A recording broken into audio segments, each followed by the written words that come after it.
বিধায়ক অখিল গগৈয়ে কোৰ্ট পালে জুবিন গাৰ্গ হত্যাৰ SITৰ অভিযোগনামা।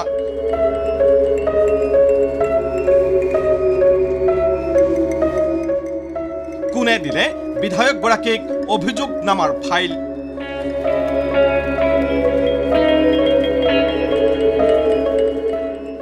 CIDয়ে নে অভিযুক্তৰ পৰিয়ালে দিলে?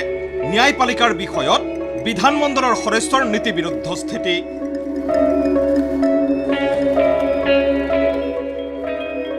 আদালতত অভিযোগনামা দাখিলৰ পিছত সম্পন্ন হ'ল প্ৰথমটো শুনানি। প্ৰথম শুনানি সম্পন্ন হ'ল যদিও অভিযোগনামাৰ বাবে হাজাৰোধিক লোকে আবেদন কৰিছে বুলি জানিব পৰা গৈছে।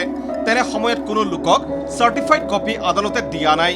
পিছে দ্বিতীয় শুনানিৰ দিনাই হাতত অভিযোগনামাৰ প্ৰতিলিপি লৈ সংবাদমেলত বহিল শিৱসাগৰৰ বিধায়ক অখিল গগৈ।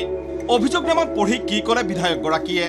একচুৱেলি যদিও কৈ আছে যে এখন 12,000 পৃষ্ঠাৰ চাৰ্জশ্বিট, আচলতে এখন চাৰ্জশ্বিট হ'ল 292 পেজৰ পৰা 305লৈকে চাৰ্জশ্বিট, 13 পেজৰ চাৰ্জশ্বিট। বাকীবিলাকতো কি কি বস্তু পাইছো, চিজাৰ লিষ্টখিনি দিছে 13 পৃষ্ঠাৰ ভিতৰতো আকৌ 8 পেজ মানৰ 9 পেজ মানৰ এখন চাৰ্জশ্বিট আছে। বিধায়কগৰাকীয়ে পৃষ্ঠাই পৃষ্ঠাই পঢ়ি বুজাই গ'ল সাংবাদিকক অভিযোগনামাত আছে কি। Shyam Kanu Mahanta, giving the victim a bottle of whiskey against the medical advice knowing fully well that it can be fatal. জানিছিলে যে মদ খালে দিগদাৰ হ'ব, তথাপিও এটা হুইস্কি বটল এটা দিছিল, মদৰ বটল এটা দিছিল। Not informing the organizers of yacht party of the medical condition of the victim. যিকেইটা মানুহে ইয়াত পাৰ্টিটো কৰাইছিলে, এই যে হেৰিয়াৰ ছিংগাপুৰৰ যিকেইজন মানুহে, সেই মানুহকেইটাক কি কৰিলে, মানে জুবিনদাৰ যিটো মেডিকেল কণ্ডিশ্যন, সেই কণ্ডিশ্যনটো জনোৱা নাছিল। কেনেকে এই ছিংগাপুৰৰ মানুহকেইটাক বচাই আছে, ইয়াত গোটেইকেইটা পঢ়িলে আপোনালোকে গম পাব যে ইয়াত মেইন চাৰ্জশ্বিটখনত এটাই বস্তু আছে যে ছিংগাপুৰত থকা অসমীয়া মানুহকেইটাক বচাবৰ কাৰণে সকলো কাম কৰা হৈছে। এনেদৰে দীৰ্ঘ সাময়িক সংবাদমেলত অসমীয়াত ভাঙনি কৰি সাংবাদিকক বুজাই গ'ল বিধায়কগৰাকীয়ে। মাজতেই প্ৰশ্ন উঠিল, অভিযোগনামা পালে ক'ত? উত্তৰ অখিল গগৈৰ।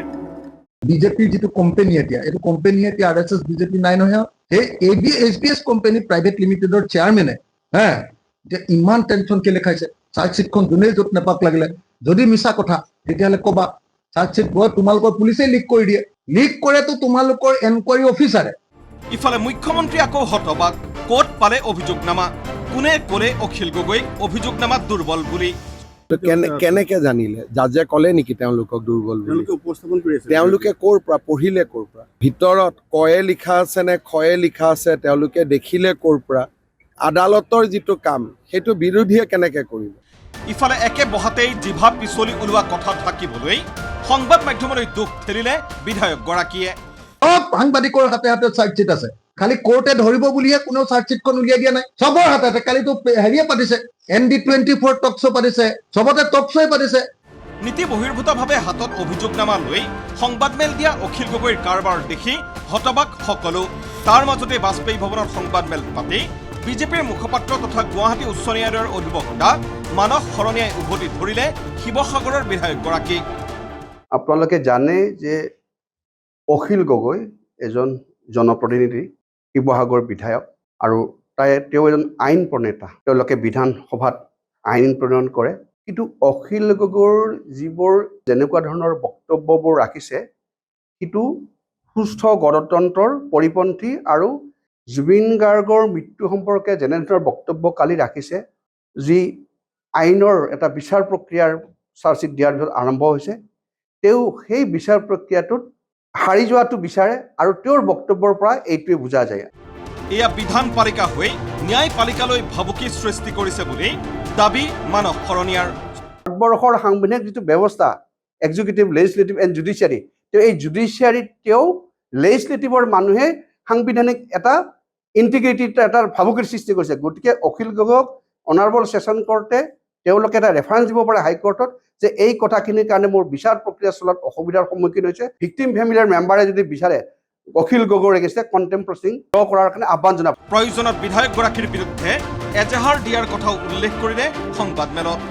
আমিও ভাবিছোঁ ভাৰতীয় জনতা পাৰ্টি চৰকাৰৰ তৰফৰ পৰা, ভাৰতীয় জনতা পাৰ্টি দলৰ তৰফৰ পৰা যদি প্ৰয়োজন হয় অখিল গগৈৰ এগেইনষ্টে আমি কণ্টেম্প প্ৰচিডিং ড্ৰ কৰিবলৈ যদি আৰু এনেকুৱা ধৰণৰ বক্তব্য তেওঁ ৰাখে যিটো জুডিচিয়েল প্ৰচিডিঙত ইণ্টাৰফাৰেঞ্চ কৰা হয়, আমি তেওঁৰ বিপক্ষে বা তেওঁৰ এগেইনষ্টে দিবলৈ আমি কণ্টেম্প প্ৰচিডিং ড্ৰ কৰিবলৈ বাধ্য হ'ম। Bureau' report ND24।